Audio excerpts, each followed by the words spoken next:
Around this time of the year, everyone is thinking of their New Year's resolutions. But why? Why now out of all the other days of the year to build up the determination to accomplish a goal? What is the real story behind New Year's Eve and New Year's Day? Was New Year's always celebrated the way it is now? Let's start at the very beginning. When is New Year's exactly? January 1st, of course. What kind of question is that? Well, you might be surprised to know the answer is a little more complicated, since there's more than one definition of a year. When celebrating the New Year, it's helpful to know exactly which New Year you're talking about. Different civilizations have measured time in different ways, with some basing the year around the sun and others clocking the year by the moon. The United States uses the Gregorian calendar based on the solar year. One solar year, or the time it takes the Earth to orbit the sun, is around 365 days. The first country to officially enter 2024 will be the Republic of Kiribati, an Oceania island. The history of New Year's Day. Celebrating the first day of another year on Earth has been a historical tradition for millennia. After all, who doesn't like a fresh start? However, celebrating New Year's Day on January 1st is a fairly recent invention. In fact, there has been a lot of different days chosen to mark the start of a new year. The first recorded New Year celebration happened in Mesopotamia 4 millennia ago, about 2000 BC. They picked the vernal equinox around March 20 to mark the beginning of their new year. After that, we have records of other ancient civilizations, including the Egyptians, Persians, Phoenicians, choosing the autumnal equinox around September 20th to be the start of their new year. Then the ancient Greeks picked the winter solstice around December 20th to begin their new year. Enter the Romans. Emperor Julius Caesar decided to end all of the confusion by creating a standardized calendar that would follow the solar year. After consulting with scientific experts in 46 BC, he introduced the Julian calendar. In this calendar, January 1st was established as the official first day of the new year. This coincides with the time of the year that the Earth is closest to the Sun. It's also in honor of Janus, the namesake god of January, known for having two faces, one looking forward to the future and one looking backward to the past. That wasn't quite the end. In 1582, Pope Gregory XIII tweaked the Julian calendar, creating the Gregorian calendar, which is the standard most of the world uses today. With that being said, let's look into some of the most ancient New Year celebrations in history. Babylonian Akatu. Following the first new moon after the vernal equinox in late March, the Babylonians of ancient Mesopotamia celebrated the rebirth of the natural world with a multi-day festival called Akatu. The origins of this early New Year celebration dates back to 2000 BC and is closely related to religion and mythology. During Akatu, statues of gods were carried into the streets of the city and rituals were performed to symbolize victory over the forces of chaos. Through these rituals, the Babylonians believed that the world was symbolically cleansed and recreated by God in preparation for the new year and the arrival of spring.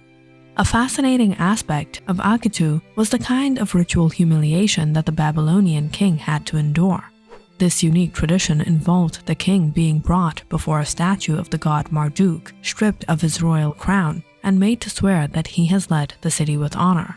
So the high priest struck the prince and pulls his ears to make him cry. When the royal family sheds tears, it is seen as a sign that Marduk was satisfied and symbolically extended the king's reign. Some historians have since argued that these political elements suggest that Akatu was used by the monarchy as a tool to assert the king's divine power over the people. The ancient Roman celebration of Janus. The Roman New Year also originally coincided with the vernal equinox, but years of manipulation of the solar calendar eventually fixed this holiday on the more familiar date of January 1st. January had a special meaning for the Romans. Its name comes from the two-faced god Janus, the god of change and new beginnings. Janus is symbolically seen as a figure looking back at the old and looking forward to the new, and this idea is tied to the concept of transition from one year to the next. Romans celebrated January 1st by making offerings to Janus for good luck in the new year. This day is considered a preparation for the next 12 months, and it is customary for friends and neighbors to start the year on a positive note by exchanging good wishes and giving gifts of figs and honey. According to the poet Ovid, most Romans chose to work at least part of the New Year's Day because idleness was considered a bad omen during the rest of the year. Ancient Egyptian Wipet Renpet. Ancient Egyptian culture was closely tied to the Nile River, and their New Year appears to have coincided with the annual flood. According to the Roman writer Censorinus, the Egyptian New Year was predicted when Sirius, the brightest star in the night sky, was visible for the first time in 70 days. This phenomenon, better known as heliacal rising, usually occurred in mid-July, just before the Nile flooded each year, and helped keep farmland fertile for the following year. Egyptians celebrated this new beginning with a festival called Wipet Renpet, which means beginning of the year. New Year was considered a time of rebirth and rejuvenation and was celebrated with festivals and special religious ceremonies. Recent discoveries at the Temple of Mut indicate that during the reign of Queen Hatshepsut, a drunken festival was held in the first month of the year. This large party was associated with the myth of Sekhmet, the goddess of war, who planned to kill all of humanity until the sun god Ra drank himself unconscious. To commemorate the salvation of humanity, Egyptians celebrated with music, debauchery, revelry, and perhaps most importantly, plenty of beer. Lunar New Year. One of the oldest traditions still celebrated today is the Lunar New Year, also known as the Chinese New Year, which is thought to have originated during the Shang dynasty over 3,000 years ago.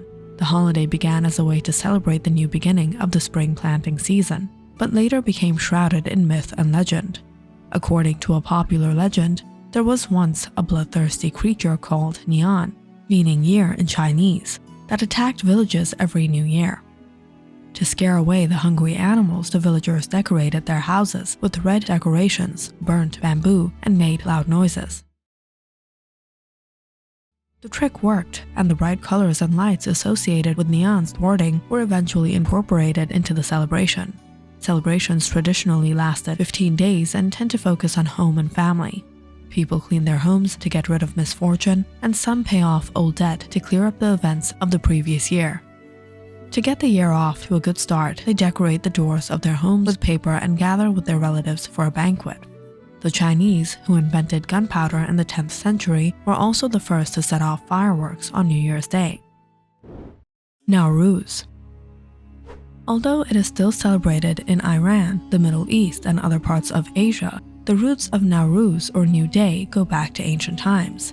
This 13-day spring festival, also known as the Persian New Year, is held on or around the March equinox and is thought to have originated in what is now Iran as part of Zoroastrianism. Although official records of Nowruz did not appear until the 2nd century, most historians believe that this celebration continued until at least the 6th century BCE and the rule of the Achaemenids. Nowruz remained popular even after Alexander the Great conquered Iran in 333 BCE.